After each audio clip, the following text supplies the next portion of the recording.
All right, guys, we just finished section one, the intro to the S3 challenge or to the AT&T challenge, the assignment.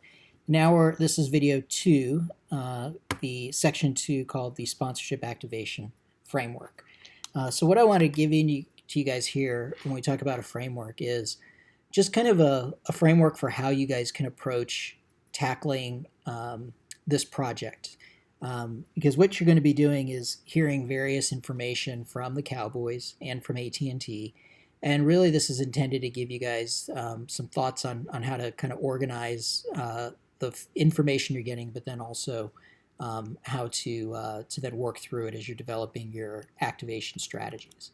So there's kind of three core steps that I like to lay out.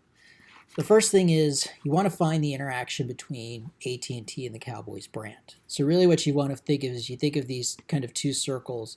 What's the intersection of these two circles? So from the AT&T perspective, the things that you really want to hone in on as you're talking about talking with Mr. Mosley and even in your follow-up questions is who are the target audiences or audiences that they're trying to reach? Who is AT&T consider the consumer that they're most trying to go after and why? And I think really hone in as he's talking about 5G, who those audiences are. The next two of brand purpose and brand values are really to understand, what is it that from an AT&T brand perspective that they are trying to represent? Who is it? What is the one core purpose of their brand? And what are the values that they represent? And the reason we want to ask these is because if you look here at the bottom, this comment of good sports activation should be an extension of brand activation. Really, what we're trying to do is thinking of the Cowboys as a platform to reach the consumer, because again, that's where the affinity lies.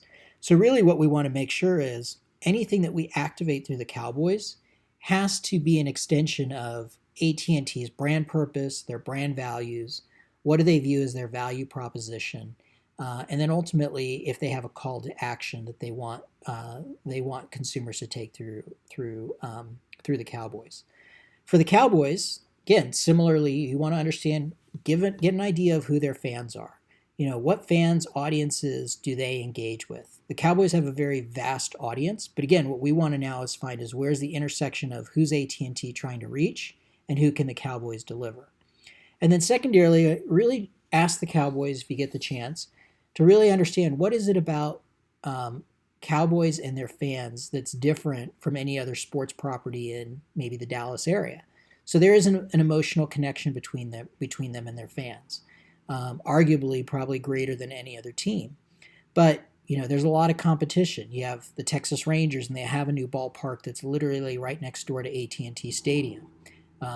Downtown Dallas, you have the Mavericks, you've got the Dallas Stars. So really trying to understand from the Cowboys' perspective is what makes them different. So a lot of this is just kind of organizing and starting to find out, where is the intersection of the two brands. The second is concept big ideas that deliver on that intersection and really reward fans. So this is really going to be more of an exercise for you guys in ideation and really coming up with ideas. And the activation platform is really based upon ideas. And these are developing, developing your activation platform ideas really without being constricted by the inventory in the deal. So the Cowboys will share with you inventory you have to activate. I would encourage you guys to initially put that aside because you're going to think of, okay, those are going to be the assets and the inventory I have to communicate and to amplify. But what is my idea that I want to really convey? So, for example, Nissan that we went through with the Heisman Trophy, their big idea was the Heisman House, and that was kind of the core idea of how they were going to connect the Nissan brand with Heisman Trophy fans. So that's really what we're talking about when we talk about an activation platform is more strategically, what is that can be the overarching platform or theme that actually then translates into various ideas that we execute. The third part of this is then using the assets that the Cowboys give you to drive engagement and to amplify your big idea or your big ideas. So again, I think if you think of this as kind of a three-step process, we start with really understanding where's the intersection of the Cowboys and the AT&T brand. What are some big ideas that are going to grab that consumer's attention, going to get them to engage? And then how do we use the various assets in the deal, both what the Cowboys can deliver and then also what AT&T has available to them to leverage to make those ideas come through. So again, lastly, summary here, and then we'll go through a couple examples of what this means and some guiding thoughts.